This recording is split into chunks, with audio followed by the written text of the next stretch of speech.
नमस्कार, मैं महेश चंद्र आज लेकर आया हूँ रघुवंश महाकाव्य। रघुवंश महाकाव्य महाकवि कालिदास जी द्वारा विरचित है, जिसमें 19 सर्ग हैं और हमने द्वितीय सर्ग पढ़ना है। द्वितीय सर्ग में प्रथम और द्वितीय श्लोक को हम पढ़ चुके हैं। आज हम पढ़ेंगे श्लोक नंबर 3 और 4। इससे पहले आपको कुछ बता दूं कि राजा दिलीप और सुदक्षिणा की कोई संतान नहीं थी। उनको संतान सुख नहीं मिला था। इसके लिए वह अपने कुलगुरु वशिष्ठ जी के पास गए। गुरु जी ने उनको कहा कि आप इस नंदनी गाय की सेवा करिएगा। इस नंदनी गाय की जब ये नंदनी गाय प्रसन्न हो जाएगी तब तुम्हें पुत्र रत्न की प्राप्ति हो सकती है। तो इसी प्रकार से राजा दिलीप उस नंदनी गाय की सेवा में तत्पर हो जाते हैं। इससे पहले आपकी वीडियो में आपने देखा होगा कि राजा दिलीप उस नंदनी गाय को प्रातःकाल जंगल को ले जाते हैं चराने के लिए। उनकी थोड़ी रास्ते पर उनकी पत्नी भी जाती है। तो उसके बाद क्या होता है देखिएगा। निवृत्य राजा दयितां दयालु ताम सौरभेयीं सुरभियशोभि पयोधरीभूत चतुसमुद्रां जुगोप गोरूप धराम इव उर्वीं। क्या कह रहे हैं? निवृत्त मैंने लौटा दिया। आपको थोड़ा बहुत कहानी समझ में आ गई होगी कि राजा दिलीप ने घर से प्रातःकाल गाय को खोल दिया है वन को ले जाने के लिए। निवृत्य राजा दयितां दयालु, वह राजा दिलीप दयालु हैं। दयालु स्वभाव वाले उस राजा दिलीप ने सौरभेयीं सुरभि, सुरभि कहते हैं सुंदर, यशो भी अपने यश के कारण सुंदर, कीर्ति वाले, अपने यशो भी मैंने यश के कारण सुंदर और दयालु स्वभाव वाले राजा दिलीप ने दयिता मने पत्नी को निवृत्त मने लौटा दिया। सुबह सुबह जब गाय को जंगल के लिए खोला था तो आधे रास्ते तक उनकी पत्नी भी गई सुदक्षिणा। तो उन्होंने अपनी पत्नी क्या पर है? दयिताम। दयिताम का मतलब है यहाँ पर पत्नी को निवृत्त मने लौटा दिया। किसने? राजा ने। राजा कौन है? राजा दिलीप ने। राजा दिलीप ने अपनी पत्नी सुदक्षिणा को निवृत्त मने लौटा दिया। राजा दिलीप कैसे हैं? दयालु स्वभाव वाले हैं। कैसे हैं राजा दिलीप? दयालु। और कैसे हैं? अपने कीर्ति से, अपने यश से सुंदर हैं वो। अपने यश के कारण सुंदर हैं वो।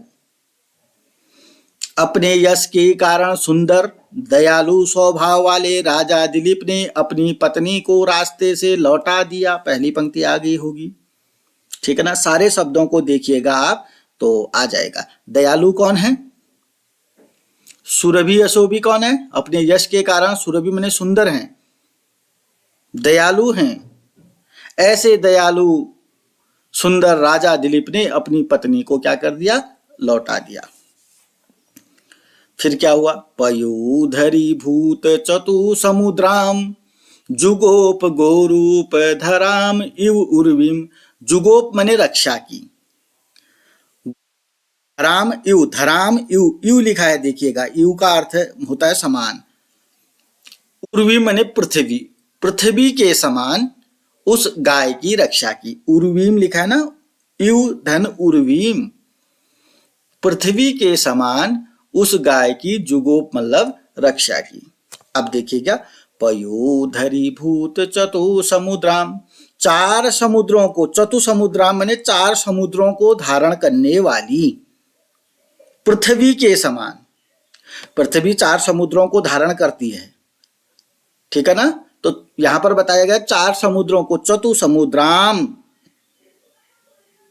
उर्वीम, 4 समुद्रों को धारण करने वाली पृथ्वी के समान उस नंदनी गाय की जुगोप मने रक्षा की। इतना तो समझ में आ गया होगा। नंदनी गाय की सेवा की।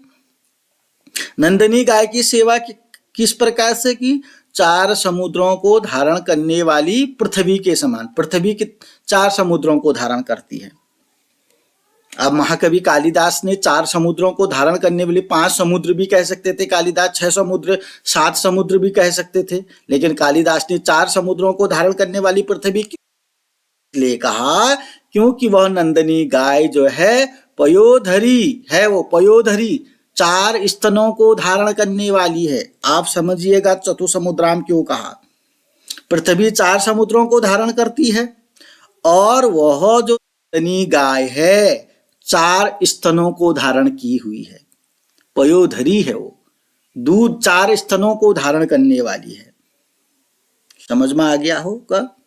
तो 4 समुद्रों को धारण करने वाली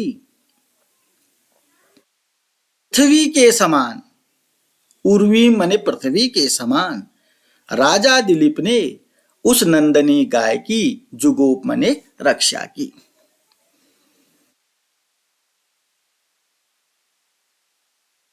राजा दिलीप दयालु स्वभाव वाले हैं, अपने यश से सुंदर हैं। ऐसे राजा दिलीप ने अपनी पत्नी को लौटा दिया। उसके बाद 4 समुद्रों को धारण करने वाली पृथ्वी के समान उस नंदनी गाय की सेवा की। अब व्याख्या में जरूर लिखेंगे कि पृथ्वी 4 समुद्रों को धारण करती है, उस नंदनी गाय ने 4 स्तनों को धारण किया हुआ है। जुगोप मतलब रक्षा की, उर्वी मतलब पृथ्वी, दयिता मने पत्नी। अगर आपको और मीनिंग अभी समझ में नहीं आए कमेंट बॉक्स में पूछ सकते हैं। अब जब इसका भावार्थ परीक्षा में पूछा जाता है, सबसे पहले आपको संदर्भ लिखना होता है। संदर्भ जितने भी मेरे स्टूडेंट हैं उनको संदर्भ लिखना आ जाना चाहिए, चाहे उनके सामने कोई भी किताब रख दी जाए, संदर्भ बनाना आना चाहिए। अगर आप किसी भी किताब का संदर्भ बनाना अभी तक नहीं आया तो आपको ये बहुत बड़ी समस्या होगी। तो पुनः देखिएगा इसका संदर्भ कैसे बनाना है। आपको मालूम है यह रघुवंश महाकाव्य के 2य सर्ग से है। आपको मालूम है रघुवंश महाकाव्य कालिदास जी ने लिखी है, इतना मालूम होना चाहिए। संदर्भ बनेगा प्रस्तुत श्लोक रघुवंश महाकाव्य के 2य सर्ग से अवतरित है, जिसके रचयिता महाकवि कालिदास जी हैं। अब प्रसंग बनेगा बच्चों। प्रसंग किस तरीके से बनेगा?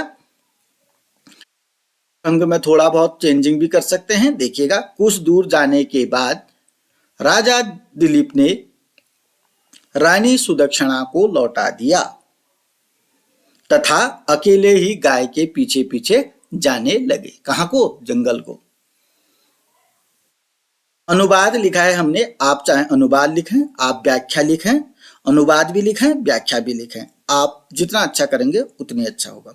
तो दयालु स्वभाव वाले, जैसे कि हमने पूर्व में अर्थ बता दिया आपको, दयालु स्वभाव वाले अपनी कीर्ति से सुंदर राजा सुरभि जैसो कीर्ति यशोविनी यश से कीर्ति से सुंदर राजा दिलीप ने अनुगमन करने वाली उस प्रिया, प्रिया कौन है यहाँ पर? उनकी पत्नी है प्रिया, को लौटाकर 4 स्तनों रूपी 4 समुद्रों को धारण करने वाली। देखिए देखो, गाय 4 स्तनों को धारण करती है, पृथ्वी 4 समुद्रों को धारण करती है, इसलिए लिखा है 4 स्तनों रूपी 4 समुद्रों को धारण करने वाली पृथ्वी के सदृश कामधेनु की पुत्री नंदनी नामक गाय की रक्षा की।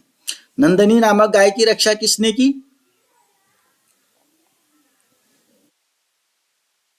पृथ्वी कितने समुद्रों को धारण करती है? गाय ने कितने स्तनों को धारण किया है? दयिताम का अर्थ क्या है? 3 प्रश्न यहां पर आप कमेंट बॉक्स में देंगे, आपको ये श्लोक का भाव अच्छे से समझ में आ जाएगा। दयालु स्वभाव वाले, कीर्ति के कारण सुंदर यश वाले, सुंदर राजा दिलीप ने अपनी पत्नी को लौटा दिया। उसके बाद 4 समुद्रों को धारण करने वाली पृथ्वी के समान नंदनी गाय की सेवा में सेवा करने की, रक्षा की, सेवा करने लगे, रक्षा की। आगे देखते हैं। व्रतायतेन अनुचरेण धेनो अन्यसेदिशेषो अपि अनुयायी वर्गः न च अन्यतः तस्य शरीर रक्षा स्ववीर्य गुप्ता ही मनो प्रसूति। ये जो स्ववीर्य गुप्ता ही मनो प्रसूति है, ये एक सूक्ति है। इसको भी आप अलग ढंग से सीखेंगे। एक सूक्ति हमने पिछली वीडियो में बताई, एक सूक्ति यहाँ पर है। व्रताय, व्रत धारण करने वाले। कौन है व्रत धारण करने वाले? राजा दिलीप ने। तेन मने उस राजा दिलीप ने, अनुचरेण मने अनुचरों को, अन्य से मने लौटा दिया, शेषो अपि अनुयायी वर्ग, शेष अनुयायी वर्गों को भी लौटा दिया। व्रत धारण करने वाले उस राजा दिलीप ने अनुचरों के साथ सभी अनुयायी वर्ग, अनुचर को हो या अनुयायी वर्ग, शेष जितने भी उनके, क्योंकि राजा थे ना वो, राजा के पीछे कितने लोग जाएंगे, जितने भी उसके नौकर हैं सब जाएंगे। तो उस रास्ते पर गए, आधे रास्ते पर गए, उन्होंने अपने अनुचरों को, अपने अनुयायी वर्गों को, शेष जितने भी थे सबको लौटा दिया। समझ में आ गया होगा। व्रत धारण करने वाले हैं उस राजा दिलीप ने, अनुचरेण अनुचरों से, शेष बचे हुए अनुयायी वर्ग जो हैं, अनुचरों को, शेष अनुचर यानी कि सेवकों को और अनुयायी वर्गों को अन्य सेदि मने लौटा दिया। क्यों लौटा दिया? न च अन्यतः तस्य शरीर रक्षा, क्योंकि न च अन्यतः, अन्य की आवश्यकता ही नहीं है। शरीर, राजा दिलीप के शरीर की रक्षा करने के लिए अन्य की आवश्यकता नहीं है, इसलिए सभी को लौटा दिया। क्योंकि राजा दिलीप के शरीर रक्षा, शरीर की रक्षा के लिए न च अन्यतः, अन्य की आवश्यकता नहीं है। तस्य मने उस राजा दिलीप के शरीर रक्षा के लिए, तस्य मने उस राजा दिलीप के शरीर रक्षा के लिए, अन्यतः, अन्य की, न मने नहीं, राजा दिलीप की शरीर के रक्षा के लिए अन्य की आवश्यकता नहीं है। इसलिए उन्होंने सभी सेवकों को, सभी अनुयायी वर्गों को क्या कर दिया? लौटा दिया। क्यों? उस राजा दिलीप के शरीर की रक्षा के लिए अन्य की आवश्यकता नहीं है। क्योंकि, ही मने क्योंकि, स्ववीर्य गुप्ता ही मनो प्रसूति, मनो मने मनु की संतान, प्रसूति जो मनु से उत्पन्न हुए, मनु की संतान, स्ववीर्य गुप्ता मने अपने पराक्रम से ही जीते हैं। मनु की संतान, रघुकुल की एक भी, आपने रघुकुल के बारे में आपने एक बात सुनी होगी, क्या सुना होगा? प्राण जाए पर वचन न जाए, ऐसा तो सुना ही होगा। ऐसे ही यहाँ पर भी है एक सूक्ति, मनु की जो संतान है वह स्ववीर्य गुप्ता, अपने पराक्रम से ही जीती है। मनु की जो भी संतान है, क्योंकि ये सारे रघुकुल मनु की संतान है, तो मनु की संतान जो है, मनु से जो प्रसूति उत्पन्न हुए हैं, वह स्व मने अपने, वीर्य मने पराक्रम से जीते हैं। मनु की संतान अपने पराक्रम से ही जीते हैं। मनु की संतान को अपनी रक्षा के लिए किसी दूसरे की आवश्यकता नहीं है, ये इस सूक्ति का मतलब है। पुनः बता देता हूं, ही मने क्योंकि, मनो मने मनु की, प्रसूति मने संतान, स्ववीर्य गुप्ता मने अपने पराक्रम से ही जीती है, अपने बलबूते ही जीती है। इसका मतलब यह है कि मनु की जो संतान होती है अपनी रक्षा खुद कर लेते हैं। इसलिए कहा गया है तस्य शरीर रक्षा न च अन्यतः, उस राजा दिलीप की शरीर की रक्षा के लिए अन्य की आवश्यकता नहीं है। इसलिए उन्होंने व्रत धारण करने वाले उस राजा दिलीप ने अनुचरों को भी लौटा दिया, अनुयायियों वर्गों को भी लौटा दिया। शेष बने शेष जितने भी अनुचर थे, शेष जितने भी अनुयायी वर्ग थे, सबको अन्य से मैंने लौटा दिया। क्यों लौटा दिया भाई? इसलिए लौटा दिया क्योंकि राजा दिलीप के शरीर की रक्षा के लिए अन्न की आवश्यकता नहीं है।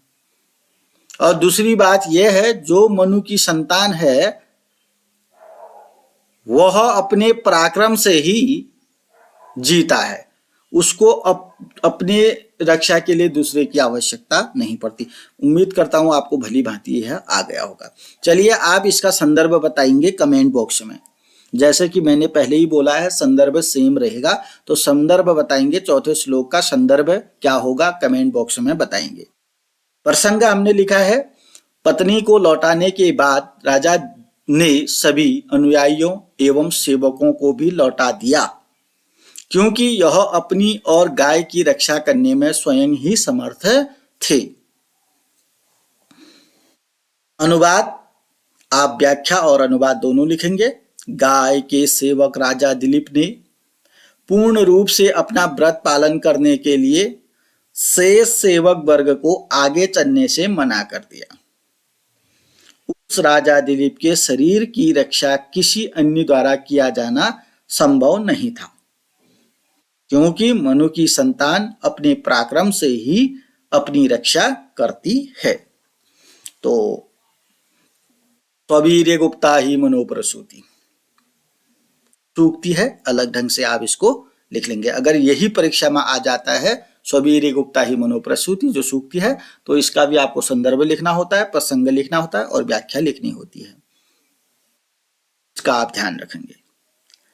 व्रत धारण करने वाले उस राजा दिलीप ने सभी सेवकों को, सभी अनुयायियों वर्गों को लौटा दिया, क्योंकि राजा दिलीप की शरीर की रक्षा करना अन्य की बस की बात नहीं है, अन्य की आवश्यकता भी नहीं है, क्योंकि मनु की जो संतान है अपने पराक्रम से ही जीता है, उसको दूसरे की आवश्यकता नहीं होती है। नमस्कार, धन्यवाद।